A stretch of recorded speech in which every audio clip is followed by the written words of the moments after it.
back to the matter at hand, and that is being muscular and being jacked. And I will talk about having like bodybuilding days in a moment. I will talk about a protein refeed and getting revenge on protein when you're sugar fasting. So again, while you're sugar fasting, the MCT, the leucine, the collagen, all those are fair game to help with muscle sparing. We also got to keep in mind our lifting. Lifting is a huge component of this whole thing. In order to drive protein muscle synthesis, we need to lift, and we need to lift like a motherfucker. You have to have some difficult sets.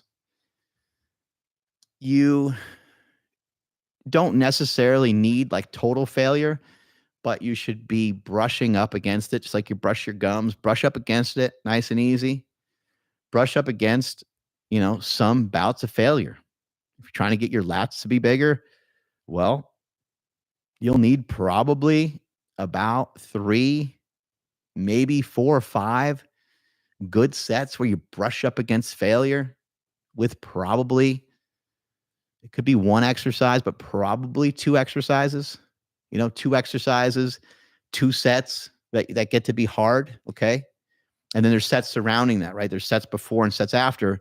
The sets before are preparatory.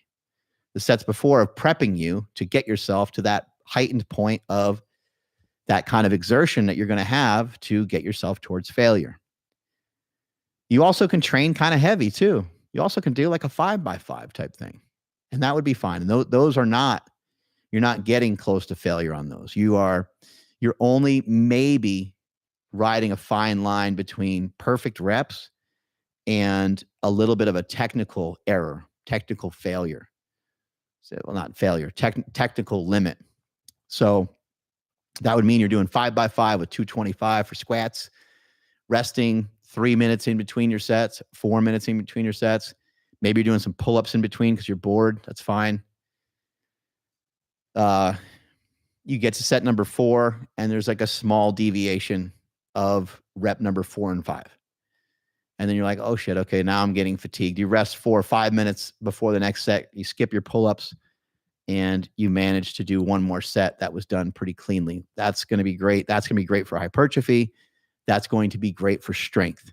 Let's not forget that what strength does for us in terms of hypertrophy is it now allows us to use greater weight when we are potentially doing some of these other sets that might be more advantageous to us and for us when we're doing these other exercises or protocols for hypertrophy.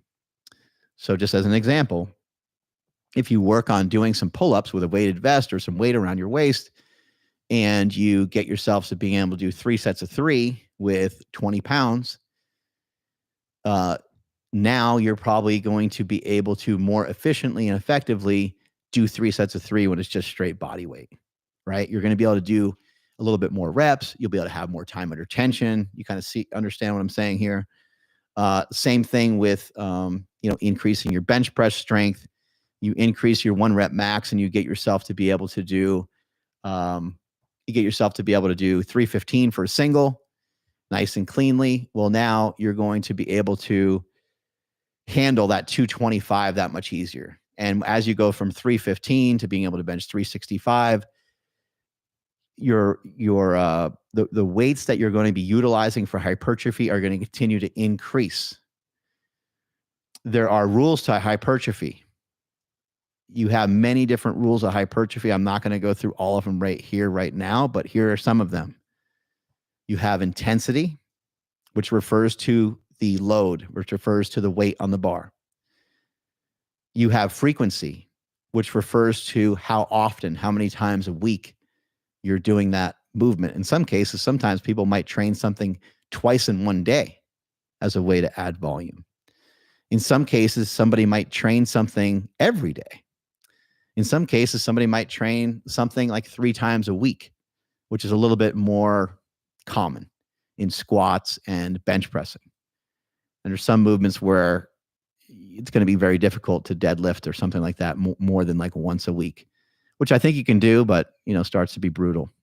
And Ryan's showing some clips of me training. And this is what a lot of my training looks like these days, where just a lot of movement, a lot of like bouncing around the gym and just doing a lot of different exercises together. I would say that like I'm doing like strength and conditioning.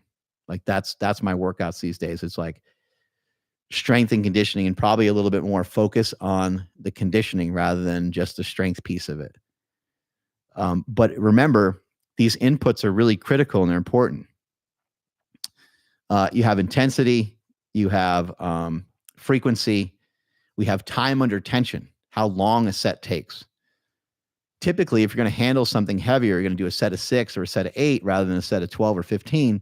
You might have more time under tension just because it might feel better to keep the weight more sturdy when you're doing a heavier weight. However, the time under tension might be similar because in the case of doing more reps, you're doing more repetitions, so you'll have more time under the barbell. But the actual time under the bar might end up being similar because you may slow down a little bit with those heavier weights.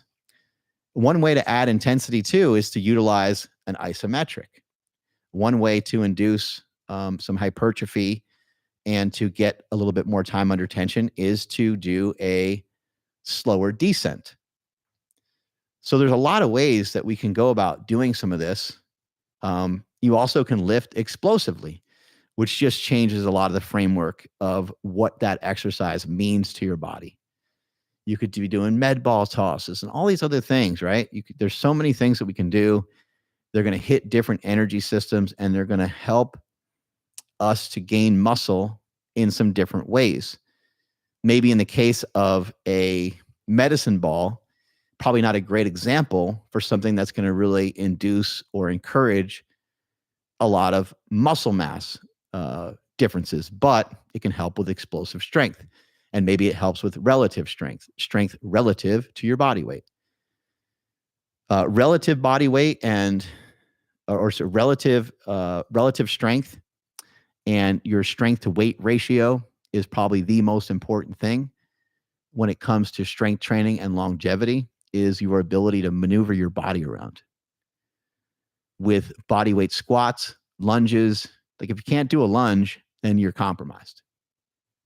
You know, if you can't just, someone says, hey, do 5 lunges on one leg and 5 lunges on the other side, and you're like, huh? And you don't do it. It just means, it doesn't mean you're a bad person. It doesn't mean you're, it doesn't mean you're the worst person to ever live. It just means that you're compromised somehow. You should be able to do that. So strength to weight ratio is critical. And as we bring our strength up and as we get our body composition better, as we start to lose body fat and burn body fat through different diets or through the sugar diet, you are going to be increasing your strength to weight ratio. And maybe if you lose too much weight, maybe some of that will get compromised somewhere along the way, because that can happen. You know, when I was 250, I was a fucking monster. At 250 pounds, there's a video that I shot right before I did the BSN shoot, and I did 505, I think, for a triple. I just absolutely smoked it. And I was shredded at the time. So my strength to weight ratio at that time was pretty high. I forget what it's labeled, but it might just be like 500 for 3, like Mark Bell 500 for 3, or 500 for 3 on the bench, or something like that. Because the BSN team was there for that day, but they didn't get there till a little bit after. Oh, that's that one right there, I think. Am I in a tank top for that one? I don't remember. These videos are so, oh yeah, there we go. Yeah. I merged this shit right here. Watch this. This guy's so strong. Yeah, so I weighed around 245, I think. And this is probably right around the strongest I ever been for me. I did do 505 for a set of like 6, I think, at one point, but I was heavier. And you can see like I'm pretty dialed in there and pretty orange and pretty reddish, but also pretty thick. And you can see the belt, like I got, like I got a waist right there. But yeah, holding on to your strength and being able to build upon it and turn yourself into somebody that has a good amount of relative strength and good amount of strength to weight ratio is really important. Now at that time, because I was 250, like pull-ups were harder. I could do 2 or 3 with decent form, but I've never been much of a puller. So that exercise was always kind of challenging for me. So we mentioned lifting, right? Lifting is a huge component of being able to hold on to muscle mass. If you're someone that's doing this diet, and you're sugar fasting perpetually, you're sugar fasting day in and day out, and you're having many days in a row where you're not consuming any protein and not consuming any fat. Remember, we're not at zero protein because fruit has protein in it, but you're consuming very low amounts day in and day out. I believe there is some potential that you could lose some muscle mass. I've said in the past, you're preserving muscle mass because you are full of glycogen. Muscle tissue is full of glycogen, your liver is full of glycogen, and your bloodstream is full of glycogen. So there really shouldn't, and you're burning body fat. So you have energy all around you. You should not necessarily, your body shouldn't necessarily want to strip you of muscle mass. But I suppose that it could if you just kept sugar fasting and sugar fasting and sugar fasting. And that's what I'm here to share with you today. A good place to start, I suggest to everybody, is just do a 7-day sugar fast and just shut the fuck up and just go do it, right? Experience it, feel it, so forth, right? Once you do that, then sugar fasting is going to be easy. And you can start to pick and choose when you break your sugar fast. And when you break your sugar fast, you want to hone in on protein. Now, it does not have to be a complete onslaught of protein, but you should eat a nice amount.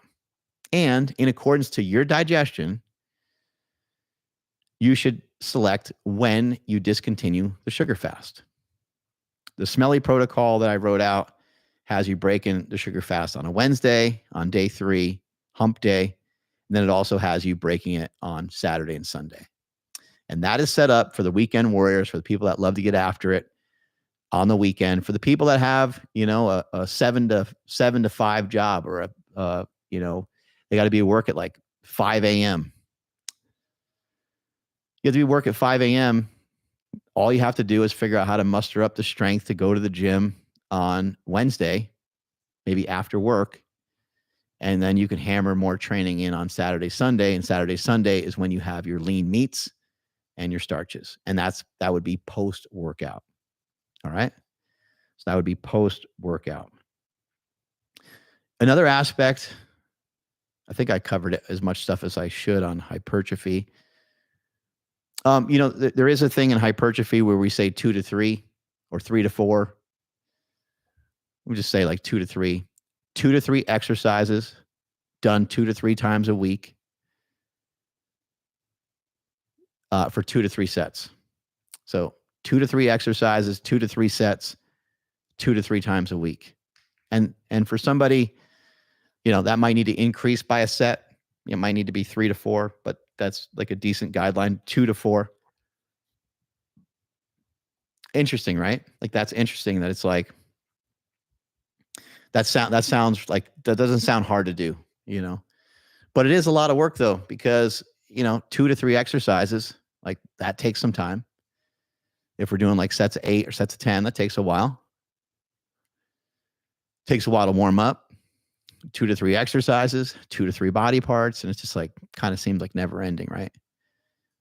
But even if you just like, that's the protocol for hypertrophy. If you're under that, doesn't mean you're not going to grow at all. It just means you might not grow as optimally, right?